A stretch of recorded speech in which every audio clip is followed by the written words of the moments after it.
कोशिश हमारी यही, तोड़ेंगे मौन को और जारी रखेंगे संवाद। राष्ट्रपति जी कुछ पत्र लिख के ये मांग की है कि धीरेन्द्र शास्त्री अब तक तो अपनी कथा वाली मंचों से सांप्रदायिकता फैलाने का काम करते थे, लेकिन अब वो सड़कों पर घूम घूम कर सांप्रदायिकता फैला के देश का सौहार्द बिगाड़ने का काम कर रहे हैं।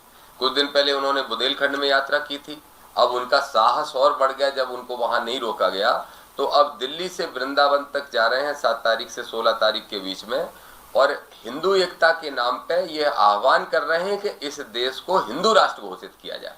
हमारी मान्यता दलित पिछड़ा समाज संगठन की मांग ये है, जो हमने राष्ट्रपति को इस पत्र के माध्यम से लिखा है और उनका मेल पे जवाब भी आया है।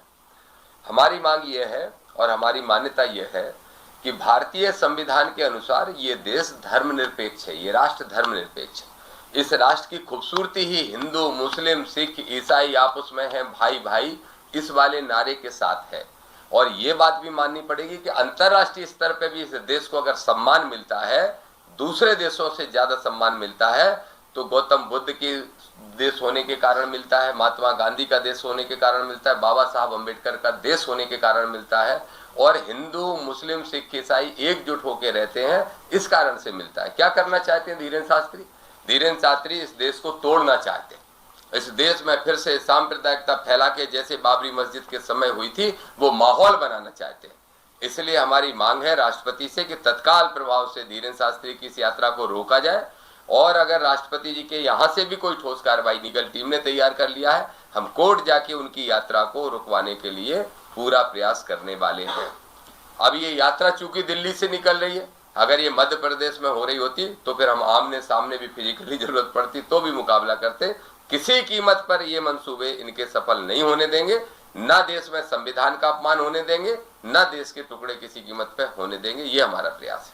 बता रहे लाखों लोग इस यात्रा में शामिल होंगे, हिंदू एकता की बात की है। देखिए क्या है कि धर्म जो एक आडंबर से तैयार किया है धीरेन्द्र शास्त्री जैसे लोगों ने, रामभद्राचार्य, अनिरुद्धाचार्य, देवकी नंदन, ये जो अभी कुछ दिन पहले क्रिकेट खेलने का भी ड्रामा कर रहे थे, इन लोगों ने जादू टोना दिखा के, कुछ चमत्कार का एक भ्रम फैला के बहुत सारे लोगों को भ्रमित कर रखा है।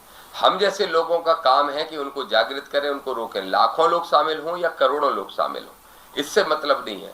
मतलब इससे है, आग लगाने वाले तो होते हैं लाखों, लेकिन बुझाने वाले कम होते हैं। हम बुझाने वाले लोग हैं। हम किसी भी कीमत पर इस यात्रा को नहीं होने देंगे, ये हमारे संगठन ने तय किया है। और हमें पूरा विश्वास है, सरकारों पे उम्मीद नहीं है, ना मोहन यादव जी पे उम्मीद है, ना नरेंद्र मोदी जी पे उम्मीद है। नरेंद्र मोदी जी से भी मैं कहना चाहता हूँ, किसको छोटा भाई कह के गए हो? किसको छोटा भाई कह के गए हो? क्या आपका एजेंडा यही है कि आप भी इस देश के अंदर सांप्रदायिकता फैलाने के लिए प्रोत्साहित लोगों को करना चाहते हो? जिसको छोटा भाई कह रहे हो वो धार्मिक उन्माद फैलाने का काम कर रहा है धीरेन्द्र शास्त्री। जिसको आप मित्र कहते हो वो रामभद्राचार्य जाति का जहर फैलाने का काम कर रहा है। तो इसलिए मैं तो यही कहूंगा कि दलित पिछड़ा समाज संगठन जोरदारी से विरोध करेगा। पहले राष्ट्रपति जी से उम्मीद, और अगर राष्ट्रपति से भी राहत नहीं मिली तो फिर कोर्ट में जाएंगे। उसके बाद भी राहत नहीं मिली तो हम भी सड़कों पर उतरेंगे। भले ही वो यात्रा मध्य प्रदेश से नहीं निकले, लेकिन राजधानी में बैठ के हम विरोध प्रदर्शन करने का काम करेंगे। कोशिश हमारी यही, तोड़ेंगे मौन को और जारी रखेंगे संवाद।